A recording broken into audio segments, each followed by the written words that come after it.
Hello and welcome to the video explaining why I rebranded my channel.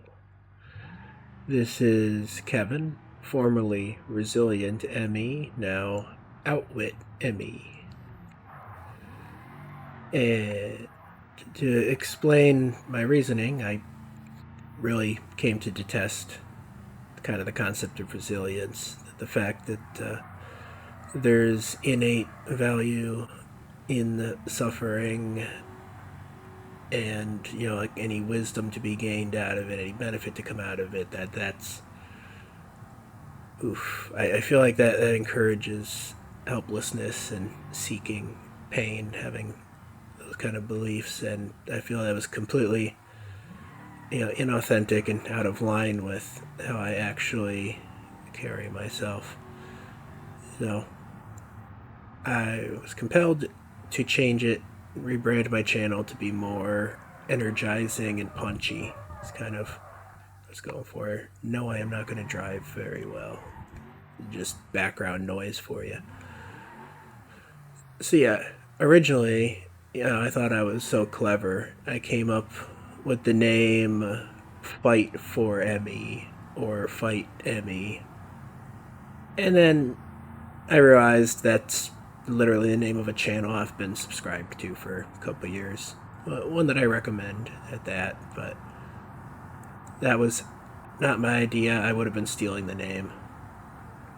And, it's just a little too combative, too self-centered, if not outright narcissistic.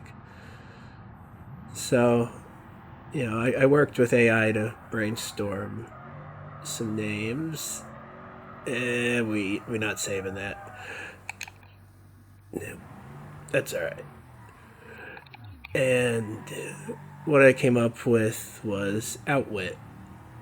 Which, I think that's great. It's still got a little bit of that combative challenge to it, but it invites engagement rather than just being hostile or kind of demanding. And I've been getting into playing more philosophical, political kind of story games recently, and that's those are big interests of mine. Anything social science, behavioral psychology, those kind of things. So I like the idea of outwit that it implies, conversation, negotiation, debate, kind of intellectual discussion and arguing, and it all kind of ties together better than fighting, and definitely a lot better than resilience, which is just so like helplessly passive. It just pisses me off now, honestly. Not really, but yeah. So that's my rebrand. Still working on the art. Who knows? I'll probably just swap that out consistently over time. I like keeping that fresh. And yeah. So I guess on top of that, I'm going to reintroduce myself here. Now that I'm a little better at speaking, no better at driving. Yep, I tapped that wall. Yeah. So who I am? Basically, I'm 30 something suburban white man from Connecticut, USA. And I am suffering a situation that it really invalidates calling this state first world, or basically even a state of the U.S. Like it's obscene. I've been suffering a degenerative condition with my brain and neck since at least 2014. That's when I started noticing the first cognitive symptoms. It's part of me making some pretty bad business mistakes back then too. It hit me hard and fast, even though it started out a lot more mild than it really is, or than it is currently.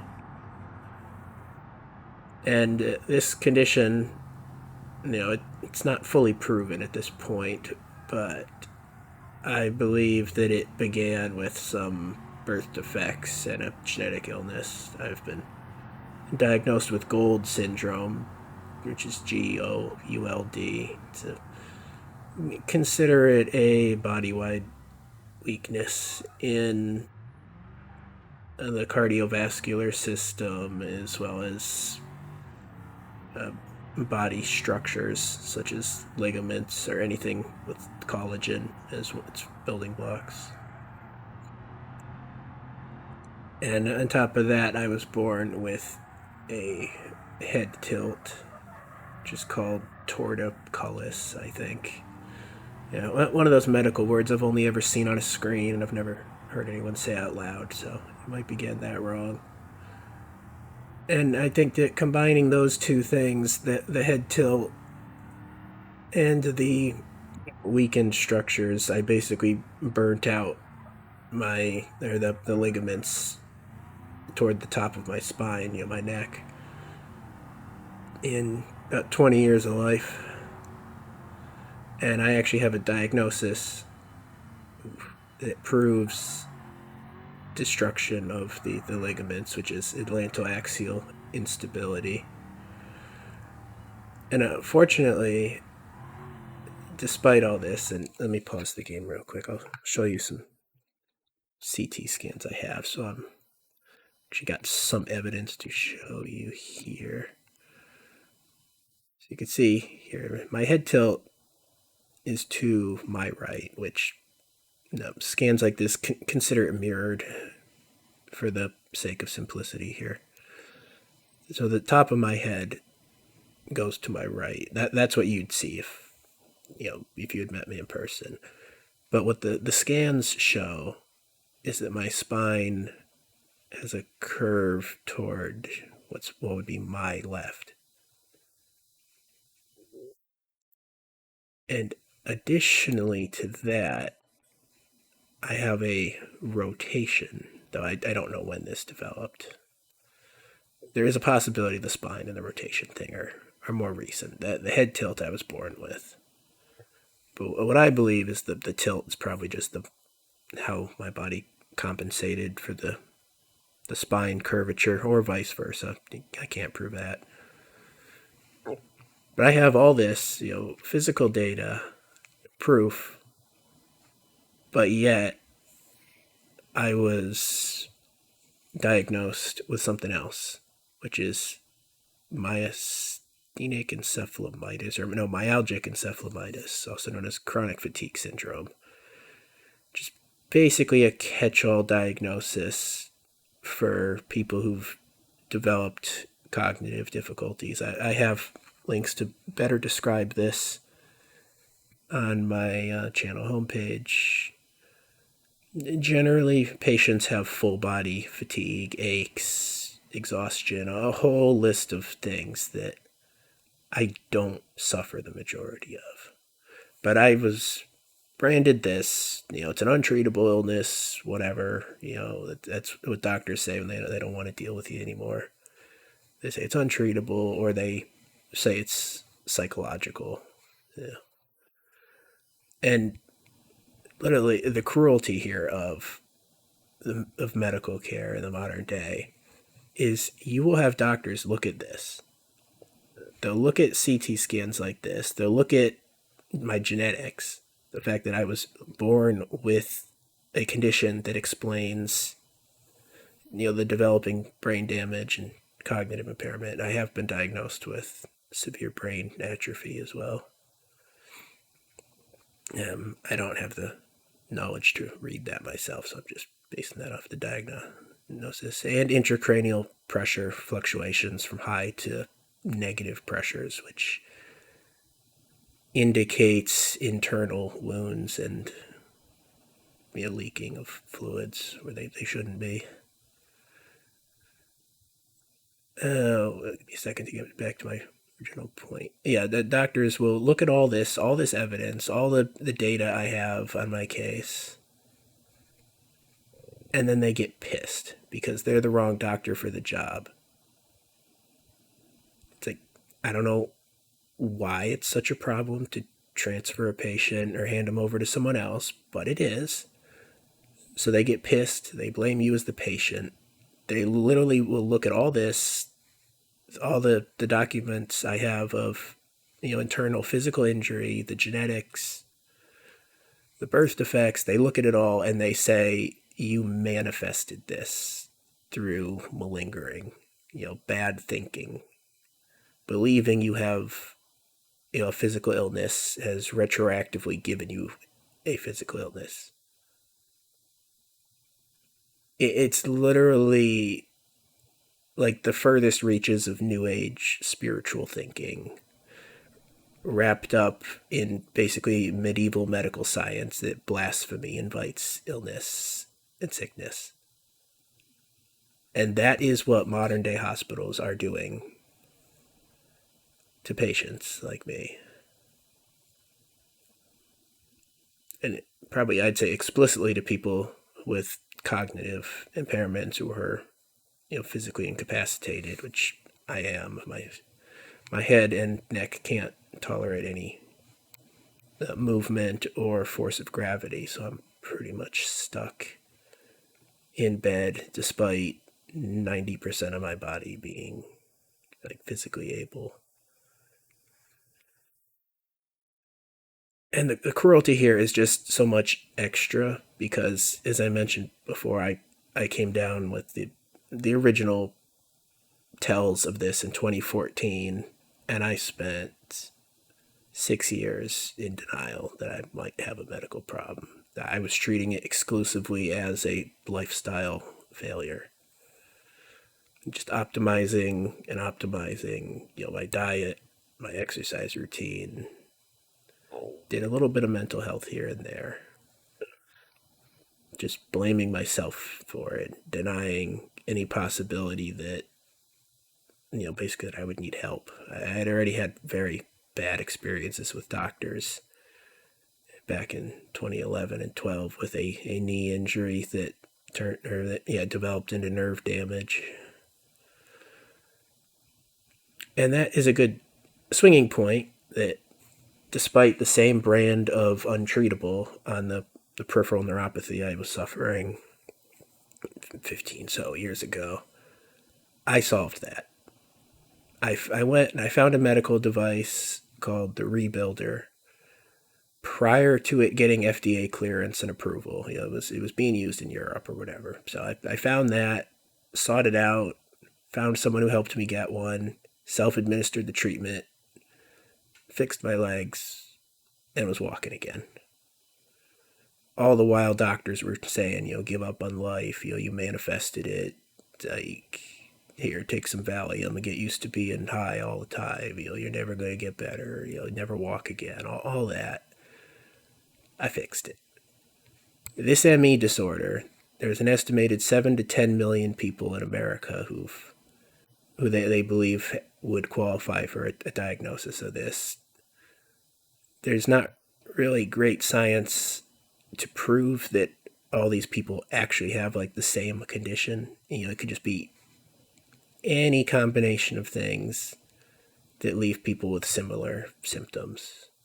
Just primarily, the brain fog, cognitive impairment, tiredness, intolerance to movement and exercise, post-exertional malaise. How they lump together a bunch of those symptoms.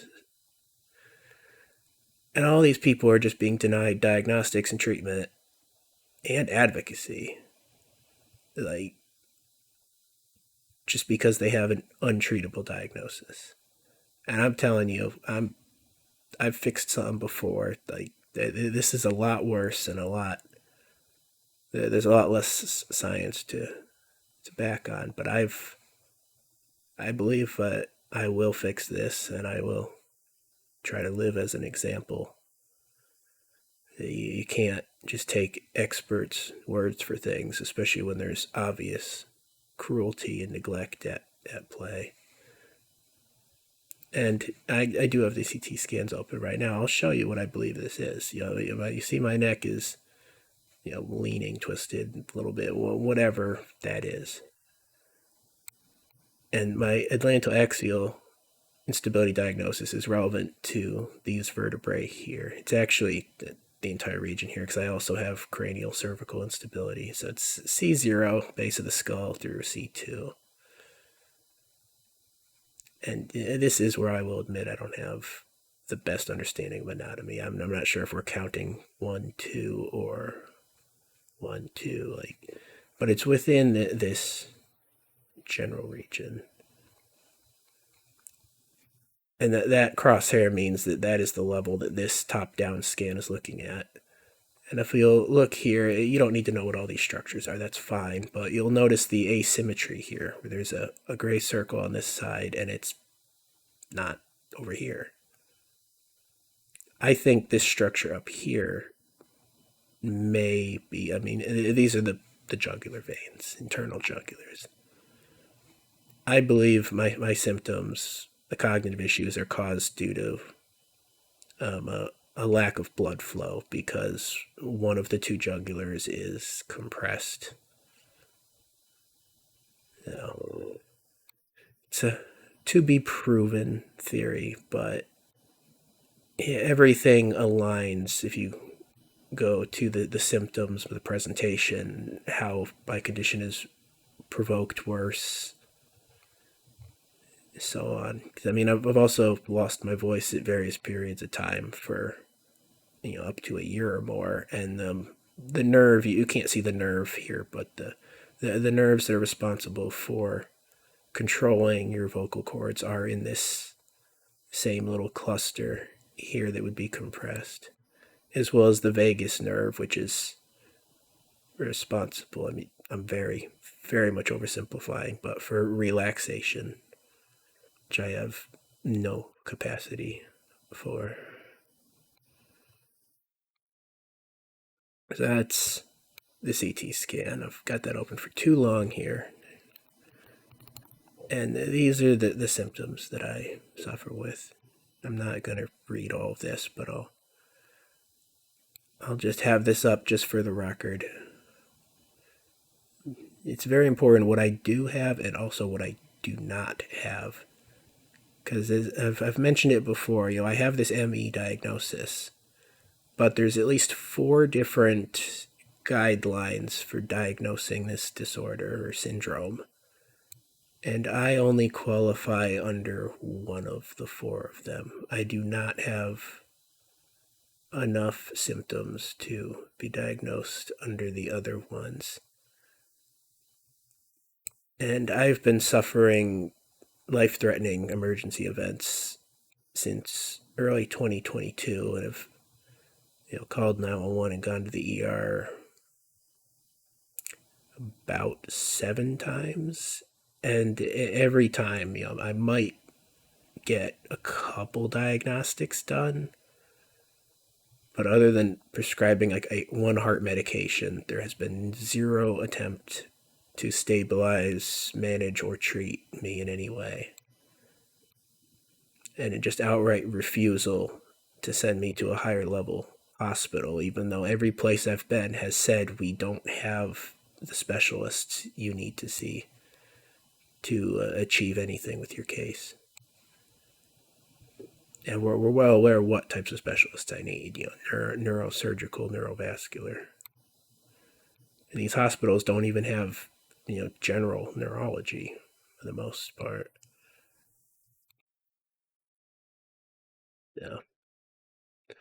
That's kind of where I am. Like I mentioned here, I'm at the point where EMS has outright refused to transport me anywhere except to a hospital for inpatient treatment, just due to the risk to life every time I'm transported, and the triggering of the life-threatening and extreme conditions such as full body paralysis and voice loss.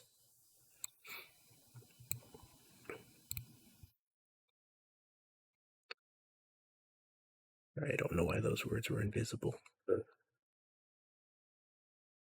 Yeah, so let's do another lap or 2 with this car, but that's where I am, and I am beyond ready to be just done with everything medical.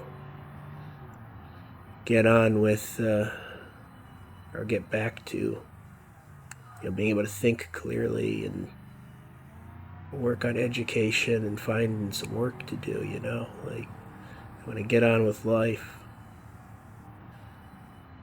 I mean, if I say I never really had a life to begin with, between public school and then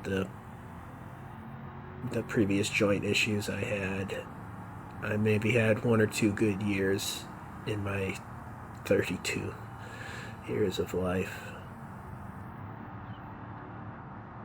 where I was able to, act with autonomy and focus on the topics I want to focus on.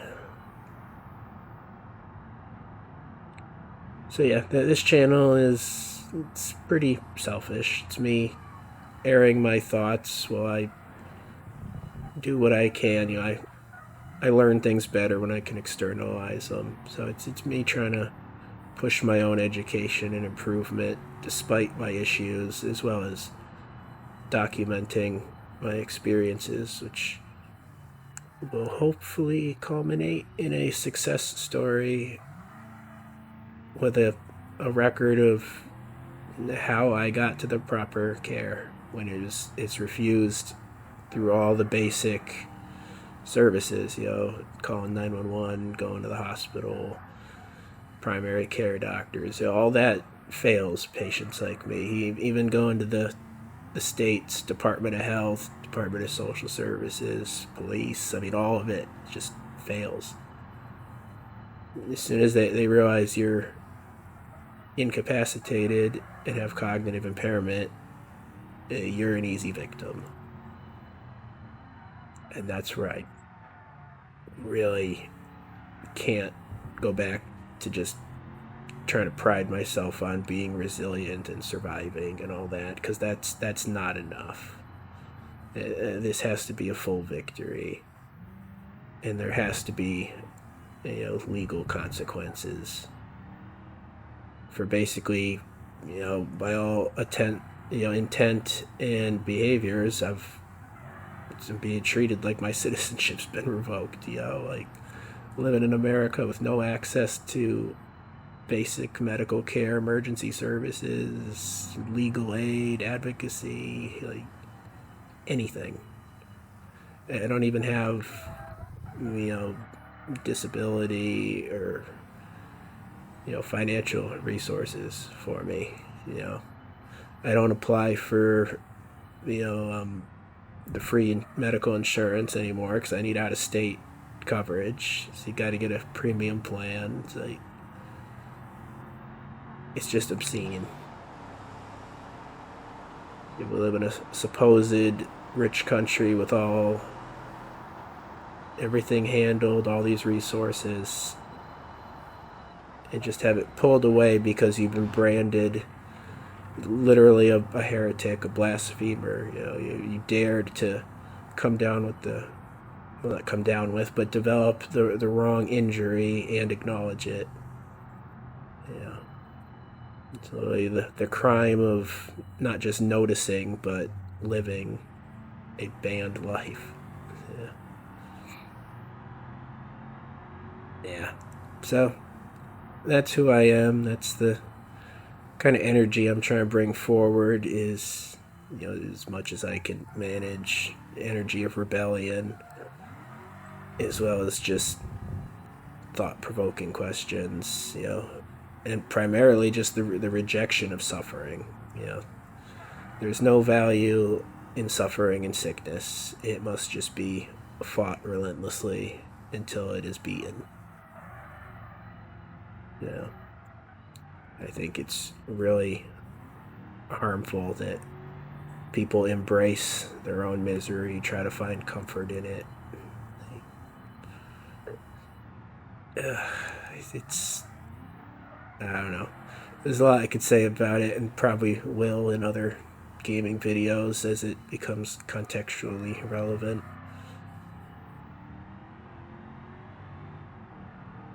And yeah, that's that. Not trying to bring positivity. I'm not trying to bring negativity. I'm just trying to bring energy that can be converted into action. That's my MO. And with that, I say thank you for joining my little rebranding explanation and new introduction, and look forward to seeing you in some actual content videos. Goodbye.